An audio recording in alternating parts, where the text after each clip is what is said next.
Basically अभी तक हम लोगों ने क्या क्या चीज़ें पढ़ लिया। हम लोग ने जनरल एंट्री करना सीख लिया, ओके। और हम लोगों ने क्या सीखा?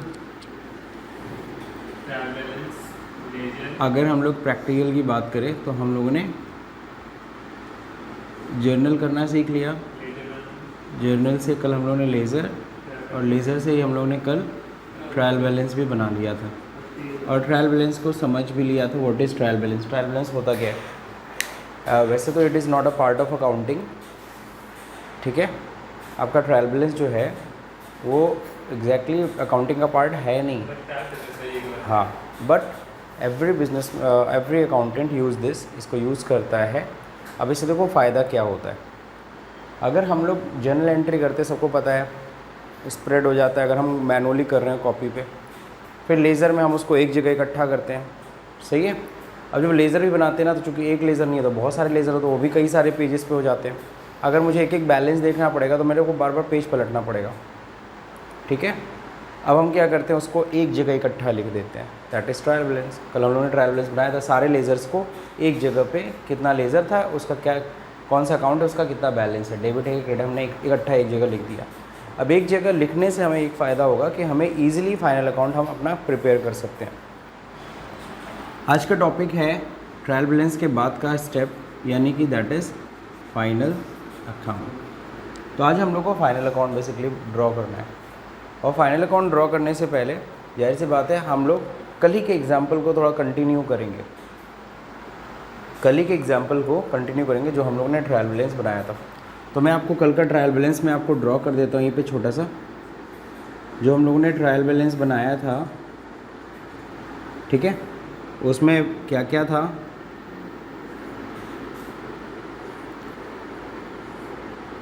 सबसे पहले कैश था, ठीक है। कैश का बैलेंस कितना था भाई? 1,65,000। नेक्स्ट, कैपिटल अकाउंट का बैलेंस कितना था? 1 लाख।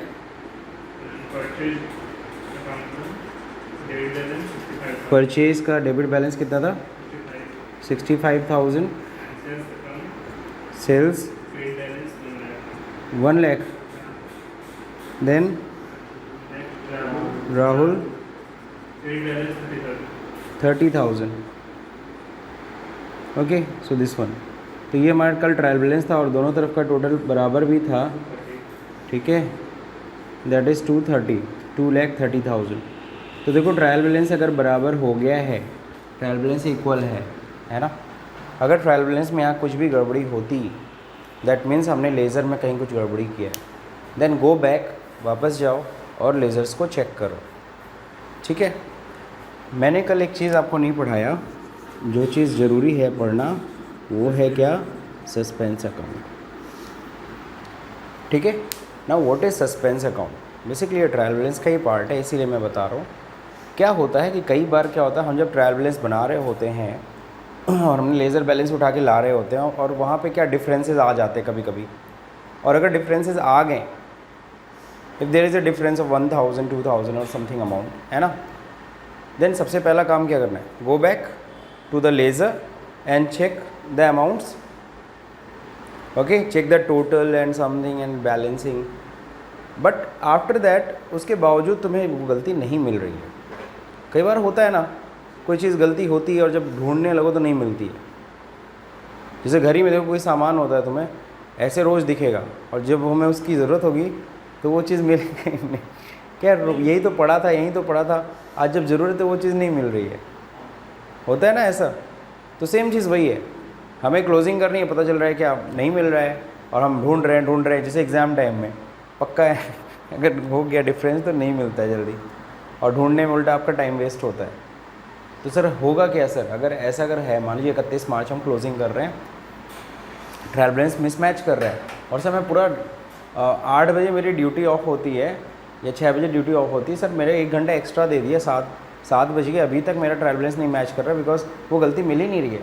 तो क्या करूँ सर? रात भर ऑफिस में बैठा रहूँ? नहीं।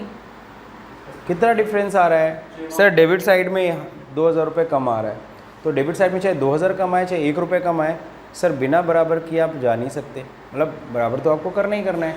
₹1 का भी डिफरेंस नहीं होना चाहिए ट्रायल बैलेंस में। Every amount should be same, मतलब दोनों तरफ का जो डेबिट और क्रेडिट का टोटल है वो सेम आना चाहिए।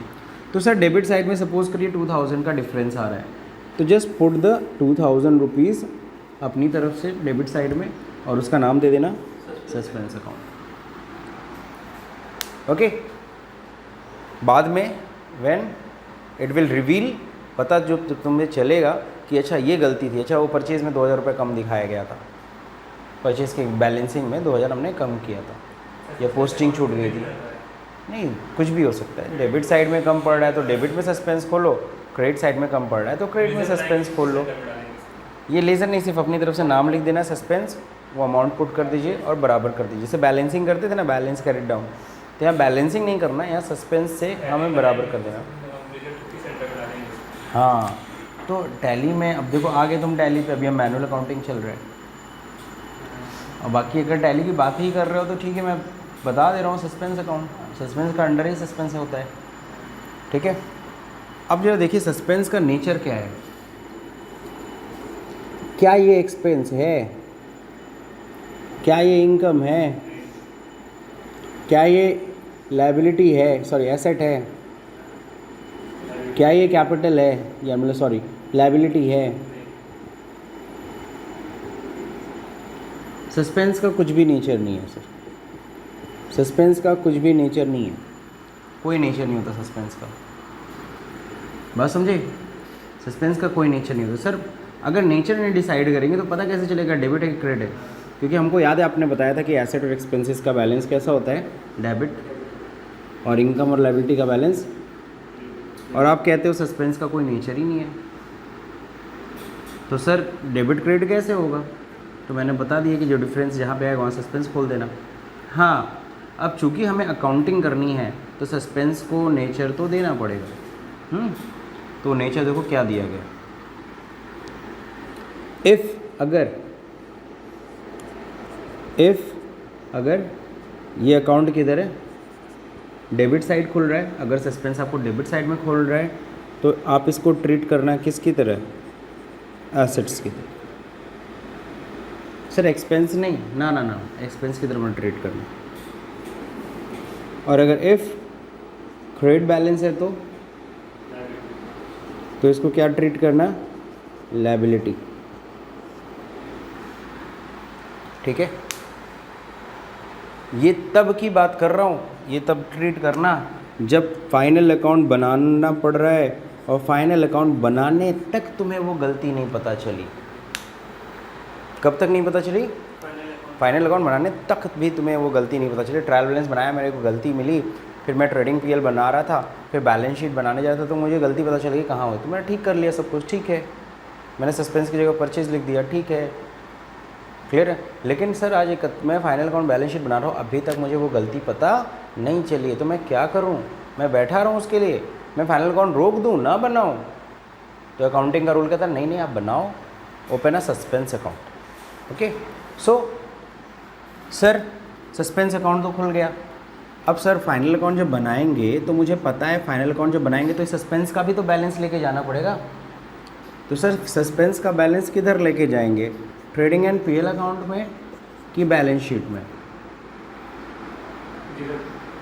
सस्पेंस को किधर ले जाएंगे भैया? अगर वो खर्चा होगा तो खर्चा पीएल में आ जाएगा, इनकम होगा तो वो भी पीएल में आ जाएगा, एसेट होगा तो बैलेंस शीट में आ जाएगा, लायबिलिटी होगा तो बैलेंस शीट में आ जाएगा।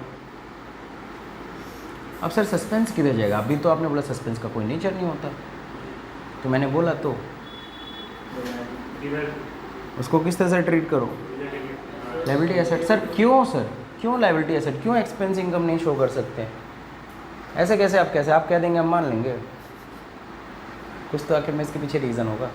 हाँ सर रीज़न है, याद है मैंने आपको बताया था, इसको हम लोग क्या कहते हैं, कुछ भी यहाँ पे डालोगे या दफन हो जाएगा, मत डालो यहाँ पे, क्योंकि वो सस्पेंस अभी पता नहीं है, हो सकता है अगले साल पता चले, हो सकता है कब पता चल जाए वो गलती, अगले साल पता चल जाए। इस साल की गलती हो सकता है अगले साल पता चले, अगले साल सस्पेंस हम ठीक कर लेंगे। यानी कि सस्पेंस को अगले साल लेके जाना है आपको, तो अगले साल लेके जाने के लिए जाहिर सी बात है हमें उसे बैलेंस शीट में भी दिखाना पड़ेगा, और बैलेंस शीट में सर दो ही चीज़ दिखते हैं, एसेट और लायबिलिटी। तो हमें इस सस्पेंस को एसेट की तरह या तो लायबिलिटी की तरह ट्रीट करना ही पड़ेगा, तभी ये ट्रॉली का काम करेगा और ये अगले साल इस गलती को लेके जाएगा। अगले साल जब गलती पता चलेगी तो हम सही कर लेंगे। अब बात समझ में आई? हाँ, लेकिन अब ये डिसाइड करना पड़ेगा ना आपको, लायबिलिटी में दिखाना है कि एसेट में, तो अब ये कैसे क्लियर होगा? तो आपको याद होगा, अगर डेबिट बैलेंस और एसेट्स में कोई भी चीज़ दिखाई जाती है जिसका डेबिट बैलेंस होता है, लायबिलिटी में जो चीज़ दिखाई जाती है उसका क्रेडिट बैलेंस होता है। तो अगर सस्पेंस डेबिट साइड में खुला है तो एसेट में दिखा दो, लायबिलिटी खत्म। ये पॉइंट भी क्लियर हो गया।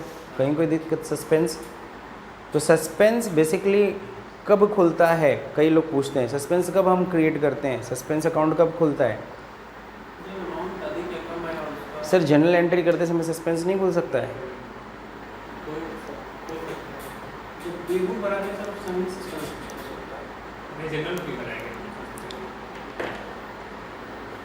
क्या जनरल बनाते समय सस्पेंस अकाउंट नहीं खुल सकता? खुल सकता है सर, खुल सकता है। कैसे खुल सकता है? चलिए मैं आपको ऐसे एग्जांपल देता हूँ।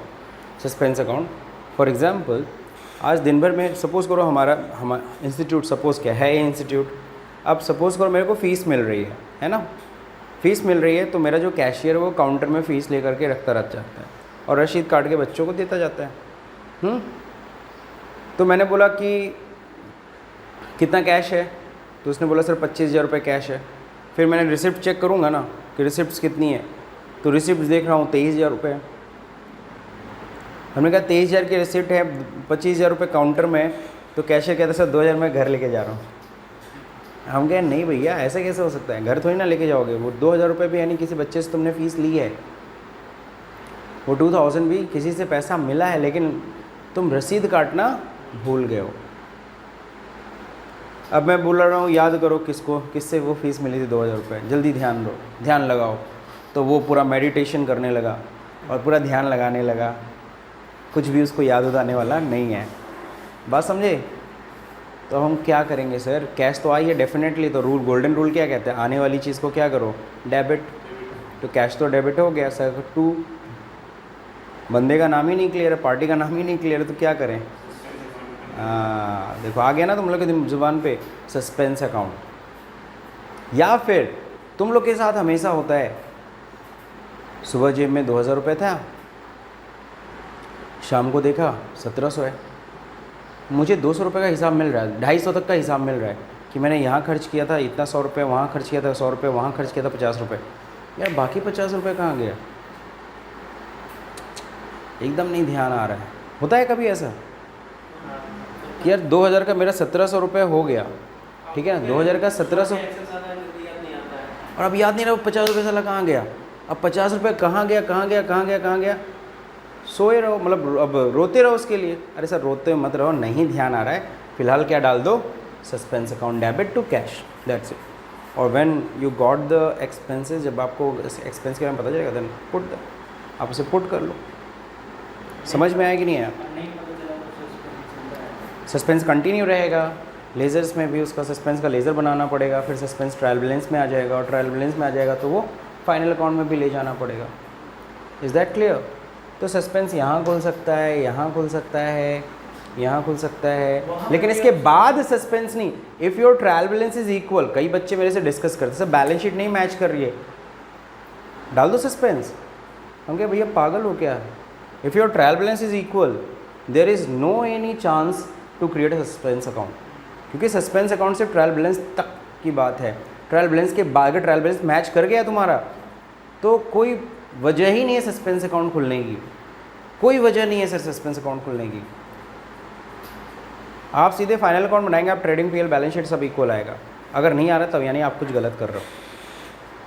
लेकिन हम लोग बचपन में थे, जब हम लोग पढ़ते थे हाई स्कूल इंटर में, तो एग्ज़ाम देते थे, नई बैलेंस शीट मैच करती थी, है सस्पेंस अकाउंट खोल दो, हाँ मैं भी खोल रहा हूँ, सब लाइन बाय लाइन सारे भीड़ चाल चलते, सब सस्पेंस खोल देते थे, और मार्क्स नहीं मिलते थे, क्योंकि पता है जब ट्रायल बैलेंस तुम्हारा मैच कर रहा था, काहे का सस्पेंस अकाउंट, मार्क्स मिलते नहीं थे, तुरंत मार्क्स काट लेता था टीचर। हम लोग समझ रहे थे काहे काट रहा है मार्क्स, हम तो बराबर करके आए थे, सस्पेंस खोल के आए थे। चलिए ठीक है, तो सस्पेंस अब समझ में आ गया, सस्पेंस का पूरा माजरा। तो मिटा दूँ इसको, क्लिक करने की तो कोई ज़रूरत है नहीं।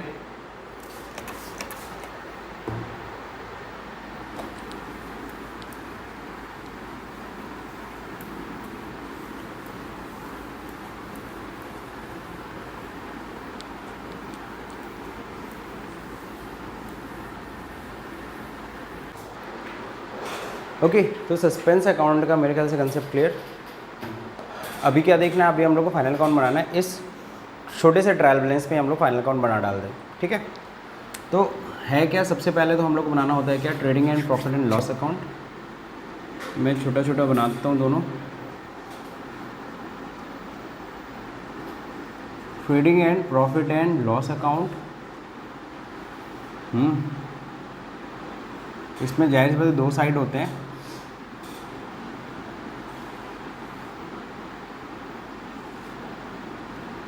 चलो ठीक है, सही है, ठीक। एक क्या होगा, पर्टिकुलर, फिर यहाँ पे क्या होता है, अमाउंट, डेबिट, फिर क्या होगा, पर्टिकुलर, फिर अमाउंट, क्रेडिट। तो ये हमारा ट्रेडिंग पीएल का फॉर्मेट हो गया। बगल में हम बैलेंस शीट भी बना लेते हैं। ट्रेडिंग पीएल में जब भी हम लोग एक चीज़ लिखते हैं, हम लोग नॉर्मली यहाँ पे लिखते हैं for the year, for the year ended, जो भी हो 31 मार्च, ठीक है। लेकिन जब बैलेंस शीट बनाते हैं तो क्या लिखते हैं, एज ऑन 31 मार्च, जो भी है 2020 सपोज। अब इन दोनों में डिफरेंस भी आपको समझना पड़ेगा, ऐसा क्यों, तो ये भी तुरंत मैं बताते हुए चलता हूँ, ठीक है। होता क्या है, जब हम लोग बात कर रहे हैं बैलेंस शीट की, तो बैलेंस शीट में सबको पता है एक तरफ क्या दिखाई जाती है, लायबिलिटी, और एक तरफ क्या दिखाया जाता है, एसेट्स। और इसमें ध्यान रखना, डेबिट क्रेडिट नहीं होता, बैलेंस शीट में कोई डेबिट क्रेडिट नहीं होता, ठीक।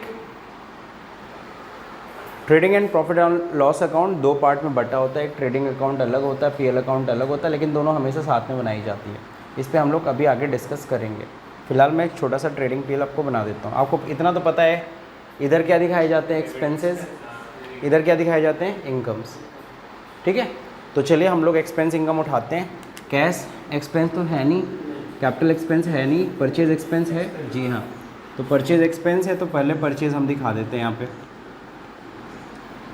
परचेज कितना है, 65,000। अब इनकम की बात करते हैं तो सेल्स है, सेल्स कितना है, 1 लाख रुपए, ओके। बाकी कुछ है ही नहीं, तो बस हमें तो छोटा सा बस बनाना था। अब तो कुछ है ही नहीं, सो सीधे कर लेते हैं बैलेंसिंग। अब टोटल देखिए किधर, बैलेंसिंग का जो तरीका है वो वही रहेगा। टोटल का कॉलम किधर का दिखे, क्रेडिट का। इनकम ज़्यादा है तो जाहिर सी बात है, इनकम ज़्यादा होगी तभी तो प्रॉफिट होगा। इधर भी हम कितना लिख देंगे, 1 लाख। डिफरेंस कितने का आ रहा है, 35,000। यही आपका क्या है, net profit. Net profit carried down होता है, या फिर कह लो ट्रांसफ़र टू कैपिटल अकाउंट होता है, transfer to capital account. Sir ऐसा क्यों, मैं थोड़ा सही से लिख देता हूँ, शॉर्ट में लिख देता हूँ, net profit transfer to capital account, ठीक है। तो ये 35,000 जो नेट प्रॉफिट है, हम इसको कहाँ ट्रांसफ़र कर रहे हैं, कैपिटल में। इससे हमने निचोड़ निकाल लिया, पीएल अकाउंट का काम ख़त्म। अब बैलेंस शीट में आ जाते हैं। सबसे पहली चीज़ क्या होगी, कैपिटल दिखाएंगे। तो कैपिटल देखिए है कितनी हमारी, कैपिटल 1 लाख, तो इसको हम अंदर ही दिखाते हैं। फाइनल अकाउंट बाहर नहीं करेंगे, क्यों, क्योंकि इसमें नेट प्रॉफिट जोड़ना है। और नेट प्रॉफिट कितना जोड़ना है, 35,000। 35,000 जैसे जोड़ें तो 1,35,000, ये आपकी कैपिटल बढ़ गई। कैपिटल थी कितने की, 1 लाख, उसमें हमने प्रॉफिट, आपको पता है प्रॉफिट का इफेक्ट सीधे सीधे आपकी कैपिटल पे पड़ता है। अगर प्रॉफिट हो रहा है तो जुड़ेगा, लॉस होगा तो घटेगा। तो फिलहाल तो आपकी कैपिटल बढ़ गई, ठीक। इसमें सर जो नेट प्रॉफिट होता है वो टोटल कैपिटल में ऐड कर दें या फिर कुछ परसेंटेज? जो नेट प्रॉफिट होता है वो हम लोग अपने सीधे कैपिटल में जोड़ देते हैं। और जो तुम कहना चाह रहे हो मैं उसको तुम्हें बता दे रहा हूँ। जैसे होता है, हम लोग एक बनाते हैं पीएल एप्रोप्रिएशन अकाउंट, ठीक है। यानी कि अगर हमारे जो नेट प्रॉफिट है उसमें से अगर कुछ रिजर्व्स के लिए कुछ पैसा अलग करना है, कुछ करना है, तो वो भी आप कर सकते हो। तो उसके लिए हम एक अलग अकाउंट बनाते हैं। पार्टनरशिप अकाउंट में पढ़ा होगा, अगर आप लोगों ने पढ़ा होगा, तो पीएल एप्रोप्रिएशन अकाउंट भी होता था। तो यानी जो भी इस तरह की चीज़ें निकालनी है निकाल लो, उसके बाद जो बचता वो जाके भेज दो, किस में, कैपिटल में जोड़ दो, ख़त्म बात। अगला देखिए, तो ये तो हो गया। कैश क्या होती है सर? कैश तो एसेट होती है। कैश दिखाते हैं 1,65,000। ओके, देन कैपिटल दिखा चुके हैं, परचेज सेल्स नहीं आएगा। राहुल क्या है? Credit balance. तो क्रेडिट बैलेंस मतलब एसेट है कि लायबिलिटी? लायबिलिटी। और राहुल को देना है, राहुल का क्रेडिट बैलेंस है, राहुल क्रेडिटर है कितने से? 30,000 रुपये से, मेरा लायबिलिटी हुआ ना। बस अब दोनों तरफ का टोटल करो, बराबर आना चाहिए।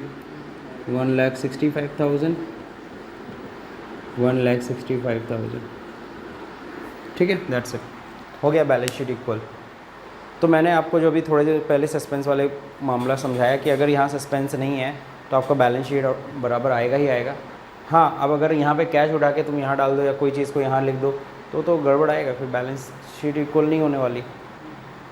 ठीक है, समझ में आ गया सब लोग को?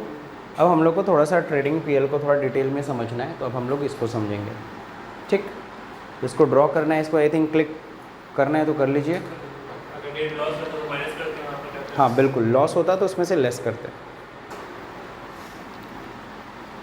जाहिर सी बात है, सिर्फ इतना टॉपिक नहीं है, हमें ट्रेडिंग पीएल डिटेल में समझ। मैंने तो एक तुम्हें सीक्वेंस बता दिया, जर्नल, लेज़र, ट्रायल बैलेंस बनाया, फिर सीधे हम लोगों ने फाइनल अकाउंट भी बना डाला, है ना, वो भी एक छोटे से ट्रायल बैलेंस पे। ठीक, अब हम लोग को थोड़ा डिटेल में ट्रेडिंग पीएल समझ लेना है, क्योंकि टैली में ट्रेडिंग पीएल पूरा दिखता है।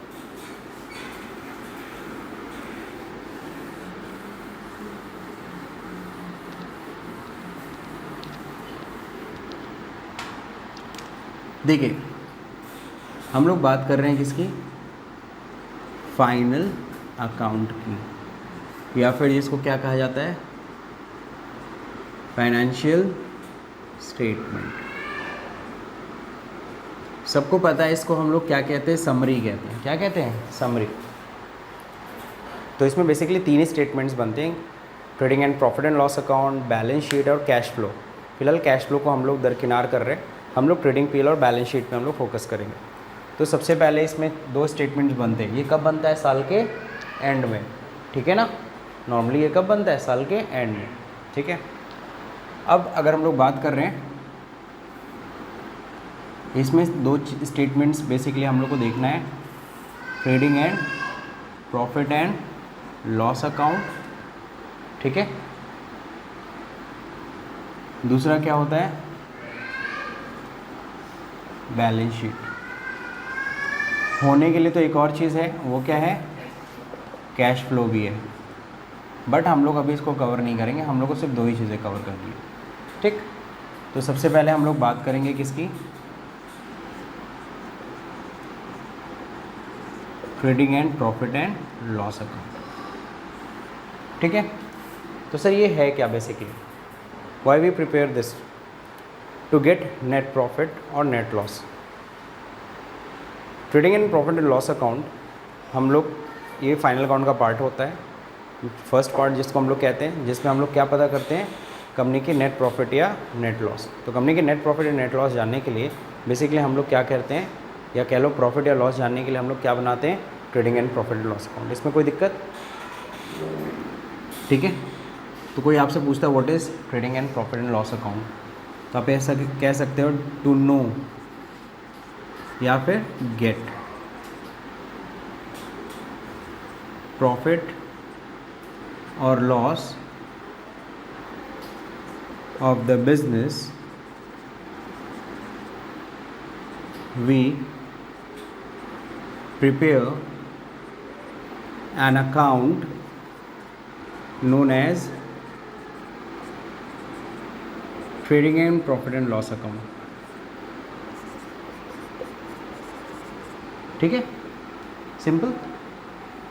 अपने बिजनेस के प्रॉफिट या लॉस जानने के लिए हम लोग क्या करते हैं? Trading and profit loss account बनाते हैं। Sir it is divided into 2 parts. ये कितने पार्ट्स में डिवाइड होता है? 2 पार्ट्स में। ठीक है, ये 2 पार्ट में बटा होता है बट बनाते साथ में ही है। First is trading account, second is profit and loss account. सही है, 2 पार्ट में बटे होते हैं। सर अब ये बताइए ट्रेडिंग अकाउंट से क्या होता है? ट्रेडिंग अकाउंट के ज़रिए हम क्या पता करते हैं? तो चलिए सबसे पहले समझते हैं ट्रेडिंग अकाउंट। ट्रेडिंग अकाउंट कब भाई क्यों बनाते हैं? टू गेट ग्रॉस प्रॉफिट और ग्रॉस लॉस। अपने बिजनेस की ग्रॉस प्रॉफिट या ग्रॉस लॉस को जानने के लिए हम लोग क्या बनाते हैं? हम लोग ट्रेडिंग अकाउंट बनाते हैं।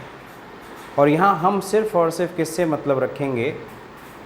हम लोग यहाँ पे basically cost of goods sold देखते हैं, जो हम सामान बेचें उसकी लागत क्या आई है ना। यानी यहाँ पे सिर्फ और सिर्फ हमें डायरेक्ट एक्सपेंस और डायरेक्ट इनकम से मतलब रखना है। इनडायरेक्ट एक्सपेंस इनडायरेक्ट इनकम से कोई लेना देना नहीं। ठीक है, तो ट्रेडिंग अकाउंट जरा समझ लीजिए। टू गेट ग्रॉस प्रॉफिट और gross loss we prepare trading account. ठीक है ना। Here we define all the direct expense and direct income। मैं थ्योरी भी लिखाते चल रहा हूँ, हालांकि ये मैं समझा के भी आगे निकल सकता था, लेकिन मैं इसलिए लिख रहा हूँ ताकि आप नोट्स क्लिक कर लो। तो ट्रेडिंग अकाउंट सर क्यों बनाते हैं? To get net gross profit और gross loss we prepare trading account. Here we define all the direct expenses and direct income. तो इसका मतलब आप ये समझ गए होंगे कि ये सिर्फ बिज़नेस के डायरेक्ट खर्चे और डायरेक्ट इनकम से डील करेंगे। और अगर डायरेक्ट इनकम ज़्यादा है, डायरेक्ट एक्सपेंसेस कम है, तो जाहिर सी बात है हमें ग्रॉस प्रॉफिट हो रहा है। और अगर डायरेक्ट एक्सपेंसेस ज़्यादा हो जा रहा है, डायरेक्ट इनकम कम हो रही है, जाहिर सी बात है ग्रॉस लॉस हो रहा है। सर ग्रॉस प्रॉफिट या ग्रॉस लॉस होता क्या है? सर ग्रॉस प्रॉफिट या ग्रॉस लॉस ऐसे, ग्रॉस प्रॉफिट को हम लोग ऐसा प्रॉफिट कहते हैं जिसमें अभी भी खर्चे इनडायरेक्ट, कौन से खर्चे? इनडायरेक्ट खर्चे घटाने बाकी हैं। ठीक है, और जब हम उन्हें इनडायरेक्ट एक्सपेंसेस को भी घटा देते हैं और इनडायरेक्ट इनकम अगर कुछ हुई है तो उसे जोड़ देते हैं, तो हमें क्या पता चलता है? हमें नेट प्रॉफिट पता चलता है। क्या पता चलता है? Net profit. That is the second part, that is a second part. अब देखो इसमें है क्या?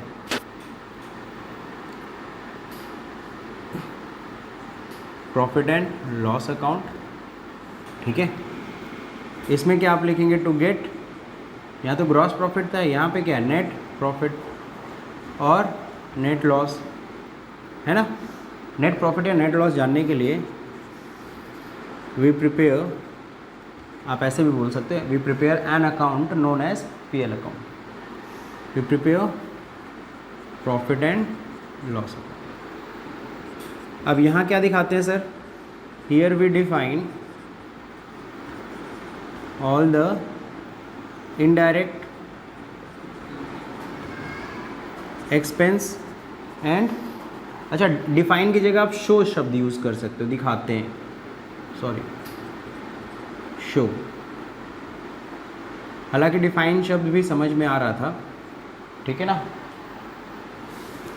Here we show all the indirect expense and indirect incomes. ठीक है ना। Trading and profit and loss account दोनों साथ में बनते हैं। हम जब अकाउंटिंग करते हैं हमको पता है, अब कोई स्टार्टिंग में उड़ा रहे हैं, हमें 2 तरह की प्रॉफिट हम निकालते हैं, ग्रॉस प्रॉफिट और नेट प्रॉफिट। ठीक है, हाँ बिल्कुल निकलेगा, क्यों नहीं निकलेगा? ओके, निकालोगे तो निकलेगा। ओके, बात समझ में आ गई? ये थी theory trading and profit and loss account की। अभी रुक जाओ। तो ये तो समझ में आ गया sir, trading and profit and loss account ऐसे हमें करना है। अब हम लोग बात करेंगे किसकी? इसके फॉर्मेट की। किसकी बात करेंगे? इसके फॉर्मेट की। ये दोनों अलग अलग नहीं बनता। चलो अच्छा ठीक है, क्लिक कर लो क्योंकि बैलेंस शीट आ गया।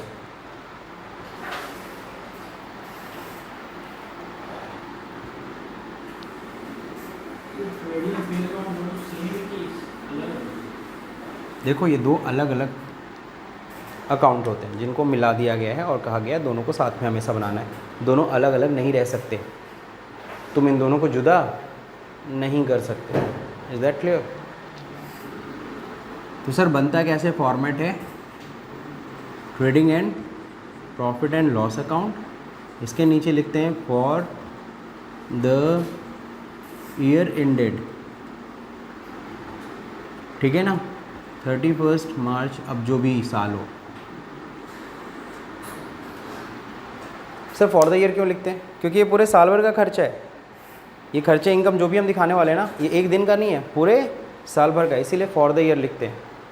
सर बैलेंस शीट में एज ऑन आप कहे थे, हाँ बैलेंस शीट में हम एज ऑन इसलिए लिखते हैं क्योंकि जो भी लायबिलिटी एसेट हम दिखा रहे हैं पूरे साल भर की नहीं है, वो 31 मार्च के दिन की है कि आज 31 मार्च के दिन हमारे लायबिलिटी कितने हैं, आज हमारे 31 मार्च के दिन हमारे कितने एसेट्स हैं, वो पूरे साल भर का नहीं है। लेकिन ये एक्सपेंसेस इनकम क्या दिखा रहे हैं, पूरे साल भर की।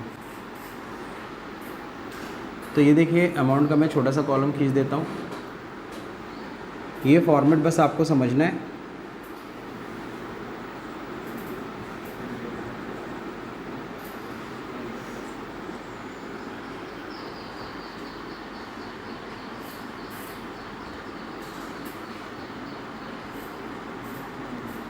ठीक है, हम लोग सीधे फॉर्मेट बता रहे हैं, ठीक है। अब सबसे पहली चीज़ आपको पता है, सबसे पहली चीज़ क्या बनेगी, सबसे पहले बनेगा ट्रेडिंग अकाउंट। तो ट्रेडिंग अकाउंट में सबसे ऊपर क्या चीज़ दिखाई जाती है, सबसे ऊपर देखो ट्रेडिंग अकाउंट में हमें डायरेक्ट एक्सपेंस इधर दिखाना है, डायरेक्ट इनकम हमको पता है, इधर एक्सपेंस साइड इधर इनकम, इधर डायरेक्ट एक्सपेंस दिखाना है, इधर डायरेक्ट इनकम। अब देखो सबसे पहले इसमें हमें क्या दिखाना होता है, ओपनिंग स्टॉक। तो जो साल के शुरुआत में जो स्टॉक होता है ना, हम उसके अमाउंट को पहले दिखाते हैं, ओपनिंग स्टॉक। अगर है तो, अगर बिज़नेस शुरू कर रहे हो तो ओपनिंग स्टॉक तो होगा नहीं, तब हम किससे शुरुआत करेंगे, तब टू परचेज। परचेज को अंदर ही लिखते हैं और उसमें से लेस कर देते हैं अगर कोई रिटर्न हुआ है तो, परचेज रिटर्न मैं शॉर्ट में लिख दे रहा हूँ, ठीक है ना। अगर कोई परचेज रिटर्न हुआ है तो हम लोग क्या करते हैं, यहाँ पे हम लोग उसको लेस करके देन अमाउंट बाहर करते हैं। अगर हमने 10 लाख की परचेजिंग की, 50,000 का वापस किया, 9,50,000 रुपये सीधे दिखाइए परचेज़। और सर कोई डायरेक्ट एक्सपेंसेस, जी हाँ वेजेस पढ़ा था हम लोगों ने, पढ़ा था ना,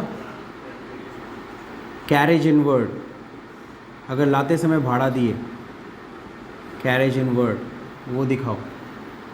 रॉयल्टी बताया था ना, तो अगर कोई रॉयल्टी पे किए तो वो भी डायरेक्ट एक्सपेंस माने जाते, वो भी डायरेक्ट एक्सपेंस है ना। और भी कोई भी मैन्युफैक्चरिंग एक्सपेंसेस है तो आप उसे दिखा दो, टू ऑल मैन्युफैक्चरिंग एक्सपेंसेस, या तो मैन्युफैक्चरिंग या तो परचेज से रिलेटेड खर्चा, बस। अब ये तो हो गया हमारे खर्चे। अब इनकम देखिए, सबसे पहला इनकम क्या है, डायरेक्ट इनकम, सेल्स। अब सेल्स को अंदर मैंने क्यों दिखाया, अगर कोई सेल्स रिटर्न है तो उसको लेस कर लो, क्योंकि बिजनेस में हो ही जाता है सेल्स रिटर्न, देन बाहर अमाउंट करो, ठीक है। और सर कुछ नहीं, और डायरेक्ट इनकम में क्या होगी, कुछ नहीं होता है, तो हम लोग क्या दिखा देंगे भाई, लास्ट में क्लोजिंग स्टॉक, कितना स्टॉक रह गया, बच गया, सब तो बिका नहीं ना, कुछ सामान रह गया ना, तो वो भी दिखाना पड़ेगा, तब जाके आपको सही से। अब टोटल यहीं कर लीजिए, नॉर्मली इनकम का अधिक आएगा, एक्सपेंस का कम, तो प्रॉफिट आएगा। और अगर आपका क्या हुआ, एक्सपेंस का टोटल ज़्यादा हो गया इनकम का, तो आपको पता है लॉस होगा। तो इसको तो खैर बताने की ज़रूरत नहीं है। तो मान लीजिए यहाँ पे डिफरेंस आ रहा, अगर यहाँ डिफरेंस आ रहा तो क्या आएगा, टू नेट प्रॉफिट, और फिर सॉरी नेट प्रॉफिट नहीं, ये ग्रॉस प्रॉफिट होगा, ग्रॉस प्रॉफिट, और ये कैरी डाउन हो जाएगा, कैरी डाउन होगा, ये ले जाएंगे हम किस में, पीएल अकाउंट में। सर पीएल अकाउंट का है, यही तो नीचे पीएल अकाउंट है, साथ में बनेगा, अलग अलग नहीं करिएगा। अब ये ग्रॉस प्रॉफिट किधर है, ये कैसा बैलेंस है, डेबिट बैलेंस है, क्रेडिट बैलेंस है। सर इनकम ज़्यादा हुई थी तो ये क्रेडिट का बैलेंस उठ के इधर आया। अब ये यानी कि ये ग्रॉस प्रॉफिट क्रेडिट बैलेंस होता है, प्रॉफिट सर प्रॉफिट का बैलेंस ही क्रेडिट होता है, सीधी सीधी बात ना। इनकम एंड प्रॉफिट्स क्या होते हैं, क्रेडिट होते हैं, आपको ऐसे ही पता है। लॉस होता तो डेबिट होता, तो ये चूँकि क्रेडिट बैलेंस तो उठ के किधर जाएगा, क्रेडिट साइड में। प्रॉफिट एंड लॉस अकाउंट में हम लोग यहाँ लेके आएंगे to gross profit brought down. ठीक है, अब जितने इनडायरेक्ट एक्सपेंसेस दिखाने दिखाइए, जितने इनडायरेक्ट इनकम दिखाने दिखाइए। ठीक है, बस अब नेट प्रॉफिट आ जाएगा। जैसे to carriage outward,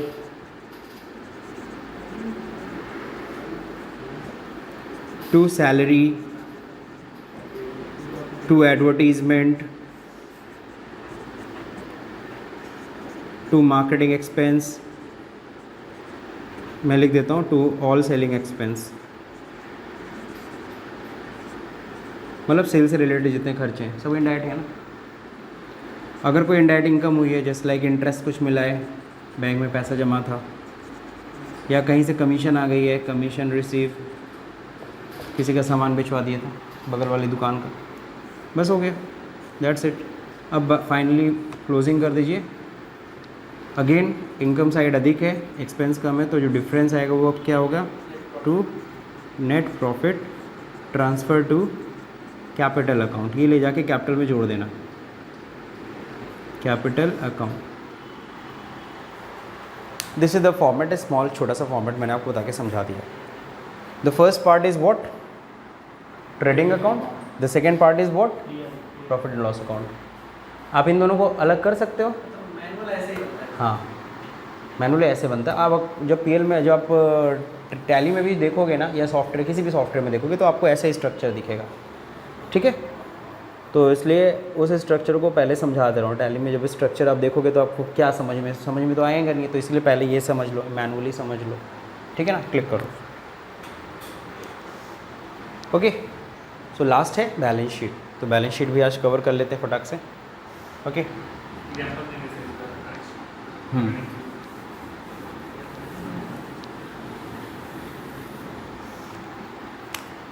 trading and profit and loss account का तुम कार्टून अगर अपने दिमाग में याद रखो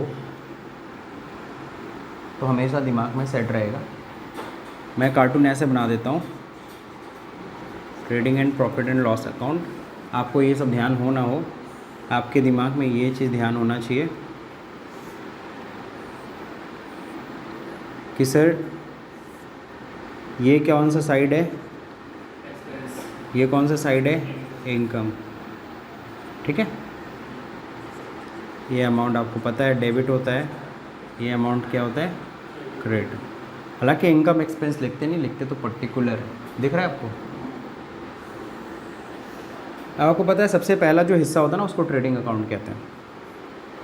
जो सबसे पहला हिस्सा होता है उसको हम क्या बोलते हैं, ट्रेडिंग अकाउंट। तो जो पहला हिस्सा ट्रेडिंग अकाउंट है, इसमें हम लोग क्या दिखाने वाले, इसमें हम दिखाने वाले डायरेक्ट, इधर हम दिखाएंगे डायरेक्ट एक्सपेंस, इधर दिखाएंगे डायरेक्ट इनकम। तो ये तो दिखाया था direct expense direct income, that's it. Balancing कर लो, ये आपके दिमाग में फ्रेमिंग रहनी चाहिए। बिजनेस में जब खर्चे होते हैं तो हमें अच्छा नहीं लगता है। खर्चे होंगे तो भाई अच्छा नहीं लगता है ना भाई, कोई भी जेब से पैसे जाएंगे तो बड़े अच्छा लगेगा, क्या खुश हो गए तुम, घंटा खुश हो गए। दानवीर कर्ण थोड़ी ना हो। लेकिन अगर जब इनकम आने ही लगती है तब चेहरे पे क्या आ जाती है, स्माइल। पहले लेकिन ऐसा चेहरा बनाना पड़ता है तब जाके ऐसा चेहरा बनता है। ठीक है, पहले खर्चा करोगे तभी इनकम होगा। देन आगे इधर हम क्या दिखाते हैं, इनडायरेक्ट एक्सपेंस, इधर क्या, इनडायरेक्ट इनकम। घूम फिर के यहाँ इनकम ही है। अब ये सेकंड पार्ट को हम क्या कहते हैं, प्रॉफिट एंड लॉस अकाउंट। ये सेकंड पार्ट को कहते हैं। ठीक है, अब जब डायरेक्ट एक्सपेंस तो हुआ, मुझे पता है बिजनेस करने के लिए खर्चे करने पड़ेंगे सर, उसके अलावा भी खर्चे करने पड़ रहे हैं सर, एडवर्टीजमेंट मार्केटिंग सब ही को करना पड़ रहा है। बात समझे सर, ये एक्स्ट्रा खर्चे, कमीशन देना पड़ रहा है सेल्स पे, थोड़ा कष्ट बढ़ जाता है। कष्ट क्या होता है, बढ़ जाता है। कष्ट बढ़ने का मतलब उदास तो पहले भी था लेकिन अब मुंह टेढ़ा भी हो जाता है। ठीक है ना, या फिर कह लो थोड़ा थोड़ा ऐसे ऐसे हो जाता है। ठीक है ना, दुख हमारा बढ़ जाता है, कहने का मतलब है। लेकिन जब इनडायरेक्ट इनकम भी कहीं से आ जाती है, बगल वाले का कुछ सामान बेचो तो वहाँ से भी कुछ पैसा आ गया, या बैंक में पैसा जमा तो वहाँ से इंटरेस्ट आ गया, जो हमें मतलब एक तरीके से आ गया, या डूबा हुआ पैसा अचानक आ गया, तो एक खुशी हमारी क्या हो जाती है, बढ़ जाती है। ठीक है, तो खुशी हमारी बढ़ गई, दैट्स इट। ये साइड हमेशा खुश रहेगा, ये साइड हमेशा दुख रहेगा। हाँ, तो यहाँ पे हमेशा हम लोग क्या रहेंगे, यहाँ पे हमेशा दुखी रहेंगे, क्योंकि खर्चे साइड है, ये इनकम साइड है, ये चीज़ का ध्यान रखना है। तो ये फ्रेम अपने ब्रेन में एकदम सेट कर लीजिए, इधर खर्चा, इधर डायरेक्ट, तो direct expense direct income trading account, direct indirect expense indirect income, that is profit and loss account. ठीक है, अब हम लोग किसकी बात करेंगे, अब हम लोग बात करेंगे बैलेंस शीट की। किसकी बात करेंगे, बैलेंस शीट की। ओके, सो अब हम लोग को बात करना था किसकी, बैलेंस शीट की। ज़्यादा नहीं ना हो रहा है balance sheet. No, what is balance sheet, सबको पता है। To get the financial position, हम अपने बिजनेस की फाइनेंशियल पोजीशन जानने के लिए हम लोग क्या बनाते हैं, बैलेंस शीट बनाते हैं। यू कैन से हैसियत जानने के लिए, कि इसकी आर्थिक स्थिति जानने के लिए, कुछ भी बोलो, जो शब्द तुम्हें समझ में आ जाए, है ना। To know the financial position of the business, we prepare, ये अकाउंट होता है, इसको अकाउंट नहीं बोलते, स्टेटमेंट बोलते हैं। एंड स्टेटमेंट, सर क्यों स्टेटमेंट बोल रहे हैं, क्यों उसको अकाउंट बोलते हैं, that have debit and credit side, but you know balance sheet does not have debit and credit side. Clear है, इसीलिए इसको स्टेटमेंट बोला जा रहा है। नोन एज क्या, बैलेंस शीट। तो ये रहा बैलेंस शीट की डेफिनेशन। आप बैलेंस शीट ऐसे डिफाइन कर सकते हो। किसी ने आपसे पूछा भाई आपको इंटरव्यू देना है, मैं देखो CS के लिए तैयारी नहीं करा रहा हूँ कि बैठ के उसकी प्रॉपर डेफिनेशन लिखवा रहा हूँ। You have to give the interview से small answer, clear answer, to know the financial position of the business we prepare an statement known as balance sheet, that's it. ठीक है, अब यहाँ पे हम क्या दिखाते हैं, here we show all the liability and assets of the business। ठीक है, यहाँ हम क्या दिखाते हैं, सारी लाइबिलिटीज़ और एसेट्स। भाई लाइबिलिटीज़ में कैपिटल भी आ गया, ये ध्यान रखिएगा। कैपिटल एक अलग चीज़ होती है। कैपिटल क्यों अलग बोलता हूँ मैं हमेशा, भले लाइबिलिटी में दिखाई जाती है, बेसिकली ये ओनर की खुद की होती है। क्लियर, कहीं कोई दिक्कत नहीं, इसको मिटा दे रहा हूँ। तो फॉर्मेट देखो कैसे होता है, क्योंकि सिस्टमेटिक मैनर ही है। तो बैलेंस शीट हम लोग बनाएंगे, यहाँ लिखेंगे एज ऑन 31 मार्च, जो भी साल हो। अब एज ऑन क्यों लिख रहे हैं ये तो पता चल गया ना आप लोग को, क्योंकि जो भी हम लायबिलिटी एसेट दिखा रहे हैं ये पूरे साल की नहीं है, ये ऑन अ पर्टिकुलर डेट का है। यानी कि 31 मार्च के दिन हमारी लायबिलिटी कितनी है, हमारी 31 मार्च के दिन हमारी एसेट्स कितनी हैं। आपको बता दो, इंटरव्यू में एक बार मेरे से ये क्वेश्चन पूछा गया था, मैं जहाँ इंटरव्यू देने गया था, ठीक है, तो वहाँ पे मेरे से पूछा गया कि बैलेंस शीट में क्यों फॉर एज ऑन लिखा जाता है, क्यों उसमें फॉर द ईयर हम कर ले। अब ये क्या पूछ दिया, ठीक है ना, तो थोड़ा सा दिमाग लगाए तो ऑन का मतलब उस दिन, तो थोड़ा ध्यान आ गया। बात समझे कि नहीं समझे, क्योंकि तब हमारा प्रॉफिट भी हमारे बैलेंस शीट को क्या कर देता है, इफेक्ट कर देता है।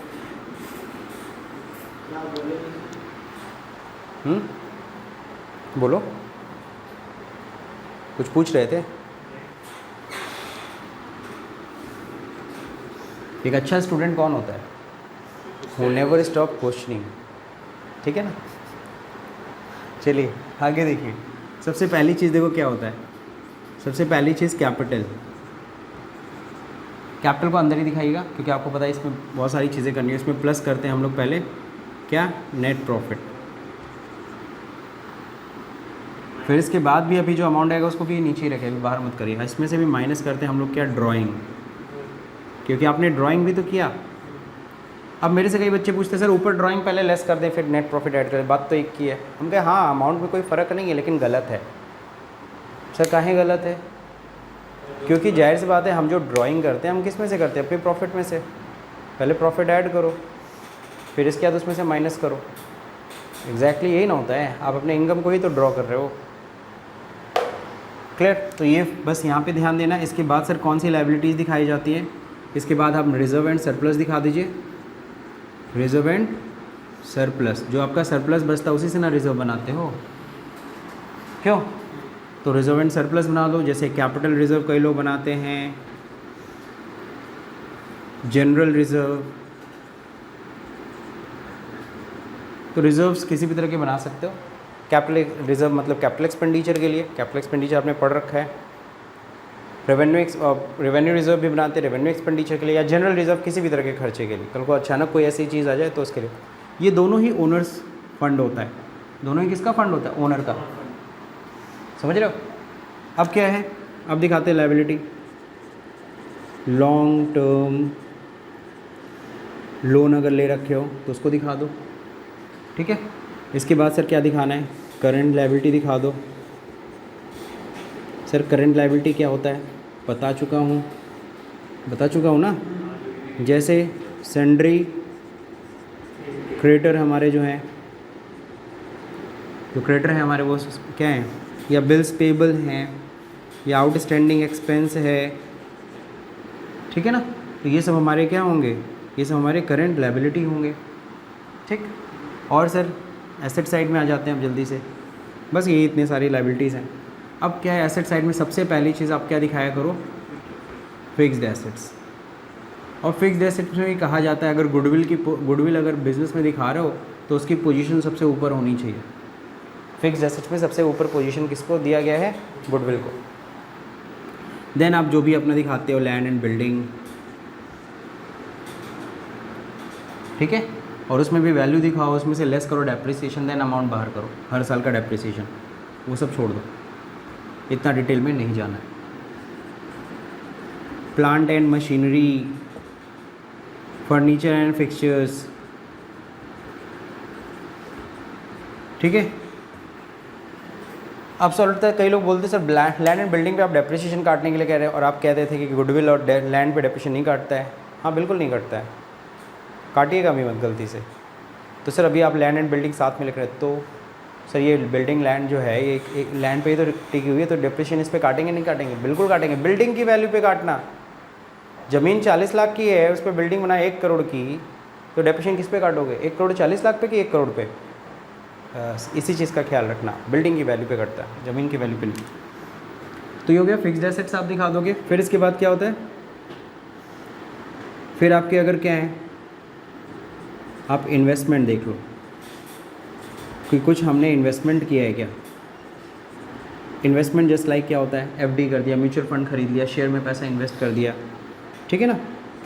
तो शेयर में पैसा इन्वेस्ट कर दिया है, म्यूचुअल फंड में पैसा इन्वेस्ट कर रखा है, तो वो सब लगा दो। करते ही है भाई जो रिज़र्व का पैसा, ऐसे समझो ना, जो कैपिटल रिजर्व का पैसा हमने बचा के रखा हुआ है, क्या काउंटर में रखे रहेंगे?